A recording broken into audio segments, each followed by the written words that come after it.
Champions League Rückspiel der FC Bayern München gegen Real Madrid und diesmal vor den eigenen Fans in der Allianz Arena.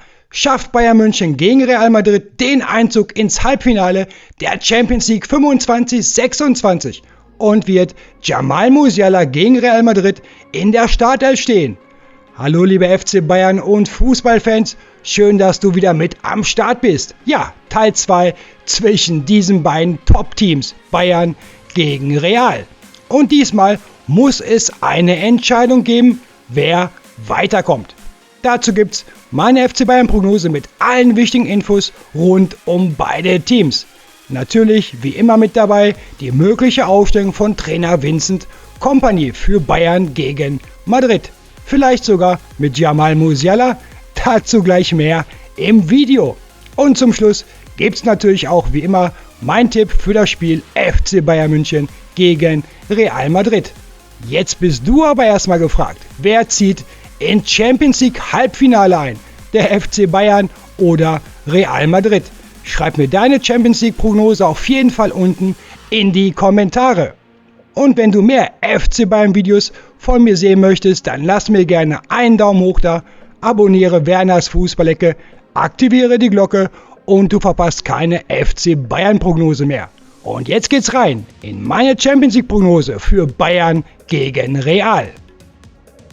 Hier sehen wir schon mal die mögliche Bayern-Startelf für das Rückspiel gegen Real Madrid. Und ja, das ist genau die gleiche Aufstellung wie beim 2:1-Sieg in Madrid letzte Woche.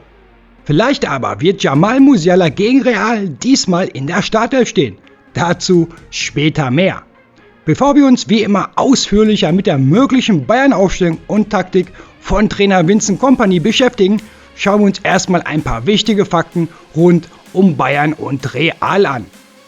Ja, liebe Bayern-Fans, was war das bitte für ein Mega-Spiel in Madrid? Hier sehen wir nochmal die wichtigsten Statistiken aus diesem Champions League-Duell. Und direkt von Anfang an haben die Bayern gezeigt, dass sie dieses Spiel auch gewinnen wollen. Da war kein Abwarten, kein Verstecken, Bayern ist sofort voll offensiv ins Spiel gegangen. Deshalb war die 1:0-Führung nach der starken Vorarbeit von Serge Gnabry und dem Tor von Luis Diaz auch absolut verdient. Und das war übrigens schon das 5. Champions League-Tor in dieser Saison für Diaz.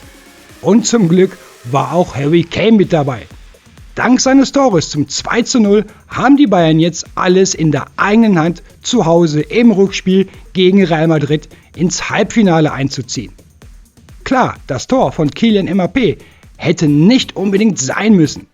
Aber wenn wir ehrlich sind, Real hatte vor allem in der zweiten Halbzeit auch sehr gut gespielt. Trotzdem, der 2:1-Sieg für Bayern war mehr als verdient. Es hätte am Ende auch ein 3:1 oder sogar ein noch klarer Sieg werden können.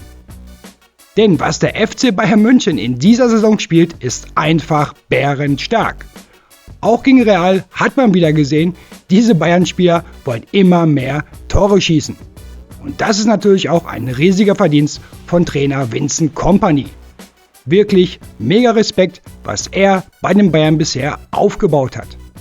Denn auch in der Bundesliga am 29. Spieltag beim 5:0 gegen St. Pauli haben die Bayern wieder voll durchgezogen. Und das kurz vor so einem wichtigen Champions League Rückspiel. Und genau so ein Sieg ist extrem wichtig, vor allem vor so einer großen Partie, jetzt wie gegen Real Madrid. Das war mittlerweile schon der 24. Bundesliga-Sieg bei nur einer einzigen Niederlage. Also ja, die Bayern sind definitiv mehr als bereit für dieses Spiel gegen Real Madrid. Und die Spanier? Ja, Real Madrid spielte am Freitag zu Hause nur 1:1 gegen den aktuellen Tabellenzwölften, den FC Girona. Die 1:0-Führung für Madrid erzielte fast wie immer in den letzten Spielen Federico Valverde. Damit ist Real jetzt seit 2 Ligaspielen aber in Folge ohne Sieg. Dazu kommt noch, Kylian Mbappé hat sein letztes Ligator Anfang Februar erzielt. Vinicius Junior kommt immerhin auf 2 Toren in den letzten 6 La Liga-Spielen. Aber ganz ehrlich, so richtig in Form sieht anders aus. Klar, aus Bayern Sicht kann das jetzt dann zu Hause genauso bleiben. Trotzdem ist natürlich klar, die Bayern werden auch diesmal wieder mit dem nötigen Respekt in dieses Spiel gehen. Und dass sich das auszahlen kann, haben wir ja beim 2:1 Sieg in Madrid gesehen. Aber genauso klar ist auch, Real Madrid wird im Rückspiel nochmal richtig Vollgas geben. Schauen wir uns da auch nochmal kurz die besten Torschützen und Vorlagengeber beider Teams in ihren Ligen an. Was die Tore angeht, überragt natürlich Harry Kane mit 31 Ligatoren alle. Auch ein Kylian Mbappé bei Real Madrid. Aber auch die Offensivspieler vom FC Bayern, also Luis Diaz und Michael Olise mit 15 bzw. 12 Ligatoren, haben aktuell mehr Treffer als die weiteren Spieler rund um Vinicius Junior. Alleine Harry Kane, Diaz und Olise kommen zusammen auf 58 Bundesliga-Tore in dieser Saison, eine absolute Hammerquote. Damit haben sie sogar mehr Tore erzielt als die Top 5 Torschützen von Real Madrid zusammen. Und bei Vorlagen sieht es ähnlich aus. Michael Olise steht aktuell bei unglaublichen 20 Torvorlagen in 29 Bundesligaspieltagen. Damit kommt Olise in 97 Spielen insgesamt für den FC Bayern auf 37 Toren und unglaublichen 52 Vorlagen. Also ganz ehrlich, ein Michael Olise hätte es aktuell auf jeden Fall verdient, wenn Bayern die Champions League gewinnen sollte, zum Weltfußballer des Jahres gewählt zu werden. Der aktuell gefährlichste Spieler bei Real Madrid, was Tore angeht, ist übrigens Federico Valverde. In den letzten 5 Ligaspielen hat er immerhin 4 Tore erzielt. Und klar ist natürlich auch, auf einen Mbappé, Vinicius Junior oder eben Valverde musst du immer aufpassen.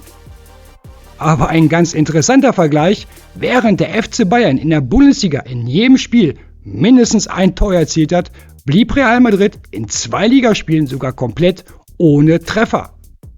So, liebe Bayern-Fans, und jetzt schauen wir uns mal die mögliche Kompanie-Aufstellung und die Taktik für das Spiel gegen Real Madrid ganz genau an. Also ja, ich denke, das hier wird die Bayern-Startelf von Vincent Kompany gegen Real Madrid sein. Natürlich mit Manuel Neuer im Tor, gerade auch wegen seiner Weltklasse-Paraden im Hinspiel in Madrid, haben die Bayern jetzt gute Chancen, also richtig gute Chancen, das Halbfinale der Champions League zu erreichen. Aber auch die komplette Abwehr, also Konrad Laimer, Tah, Upamecano und Stanisic gehören aktuell zu den besten Defensivreihen in Europa. Unter anderem diese Spieler haben in bisher 45 Saisonspielen nur 44 Gegentore kassiert. Also eine absolut krasse Bilanz. Zum Vergleich, Real Madrid hat in 48 Spielen bereits immerhin 54 Gegentore kassiert. Ich könnte mir gut vorstellen, dass Alphonso Davies je nach Spielstand in der zweiten Halbzeit eingewechselt wird, um mit seiner Schnelligkeit nochmal frische Impulse zu setzen und die Defensive zu verstärken. Dazu hat Kompany natürlich mit Kim oder auch Eto'o weitere Optionen für die Abwehr. Ich gehe aber davon aus, dass vor allem Tah und Upamecano bis kurz vor Abpfiff auf dem Platz stehen werden. Im zentralen Mittelfeld sind Joshua Kimmich und Alexander Pavlovic ganz klar gesetzt. Kimmich kommt in der Champions League auf starke 91% angekommene Pässe bei insgesamt 866 gespielten Pässen. Dazu gewinnt er 65% seiner Zweikämpfe. Da sieht man einfach, wie wichtig er für die Bayern ist. Und jetzt wird's richtig stark. Pavlovic hat sogar noch bessere Werte in der Champions League. Er hat 929 Pässe gespielt und unglaubliche 96% davon sind angekommen. Also besser geht's eigentlich kaum. Und gerade in der zweiten Halbzeit hat Pavlovic im Hinspiel gegen Real ein richtig starkes Spiel gemacht. Dazu hat Vincent Kompany mit Leon Goretzka noch einen weiteren Topspieler in der Hinterhand. Das zeigt einfach, nicht nur die Bayern-Offensive ist Weltklasse, sondern auch die Torhüter, Abwehr und das zentrale Mittelfeld mit Kimmich und Pavlovic. Und ja, auf Luis Diaz, Michael Olise, Serge Gnabry und natürlich Harry Kane freuen sich die Abwehrspieler von Real Madrid bestimmt schon. Denn was diese Bayern-Offensive in dieser Saison zeigt, egal ob Bundesliga, Champions League oder DFB-Pokal, ist einfach absolute Weltklasse. Alleine diese Offensive und das komplette Team haben in dieser Saison bisher unglaubliche 153 Tore erzielt. Zum Vergleich, Real Madrid kommt aktuell auf 104 Tore und das bei sogar 3 Spielen mehr als die Bayern. Der FC Barcelona unter Trainer Hansi Flick steht bei 131 Toren in 49 Spielen. PSG bei 116 Toren, Arsenal London bei rund 117 Toren und das sogar in 53 Spielen. Und Manchester City kommt in 50 Spielen auf 109 Tore. Also ja, der FC Bayern München spielt aktuell eine überragende Saison, auch im direkten Vergleich mit den absoluten Top-Teams Europas. Und jetzt die Frage, was ist mit Jamal Musiala? Ja, gegen den FC St. Pauli stand er bereits wieder in der Startelf und sogar mit einem Kopfballtor. Und da hat er auch direkt gezeigt, wie wichtig er für die Mannschaft werden kann, gerade nach seinen Verletzungen. Trotzdem wird Kompany ihn höchstwahrscheinlich erstmal weiter vorsichtig aufbauen und eher in der zweiten Halbzeit bringen. Und das ist auch absolut richtig so. Schritt für Schritt ist aktuell das Wichtigste für Jamal Musiala, für ihn selbst, für den FC Bayern und natürlich auch mit dem Blick auf die Weltmeisterschaft. Leider fehlt Lennart Karl aktuell, aber auch er wird gestärkt zurückkommen und in dieser Saison noch wichtige Tore für die Bayern erzielen. Dazu hat Kompany mit Tom Bischoff oder auch Guerrero weitere Optionen, sowohl für die Defensive als auch fürs Mittelfeld. Aber ich denke, das hier wird ziemlich sicher die Startelf von Kompany gegen Real Madrid sein. So, bevor wir gleich noch über die mögliche Bayern-Taktik sprechen, schauen wir uns natürlich auch noch die mögliche Aufstellung von Real Madrid an. Und ja, ich denke, genau diese Real-Startelf wird auch gegen Bayern auf dem Platz stehen. Real Madrid-Trainer Álvaro Arbeloa hat zuletzt beim 1:1 zu Hause gegen den FC Girona im Vergleich zum Spiel gegen die Bayern gleich auf 7 Positionen rotiert. Daher kann man ganz klar davon ausgehen, dass diese geschonten Spieler am Mittwoch gegen den FC Bayern wieder in der Startelf stehen werden. Dazu fällt Tchouaméni wegen seiner Gelbsperre gegen die Bayern aus. Ich denke, dafür wird dann Jude Bellingham im Mittelfeld spielen. Natürlich könnte auch Thiago Petach wieder auflaufen. Gegen Bayern stand er ja im Hinspiel bereits in der Startelf von Real. Aber jetzt muss Madrid erstmal einen 2:1 Rückstand aufholen. Und deshalb könnte ich mir gut vorstellen, dass Trainer Arbeloa eher auf die Erfahrung und die Stärken von Bellingham setzen wird. Heute kann man außerdem lesen, dass Kylian Mbappé nicht mittrainieren konnte. Ich gehe aber ganz klar davon aus, dass er am Mittwochabend trotzdem spielen wird. Ein Blick auf die Zahlen zeigt auch, in der Champions League hat Real bereits 2 Auswärtsspiele verloren.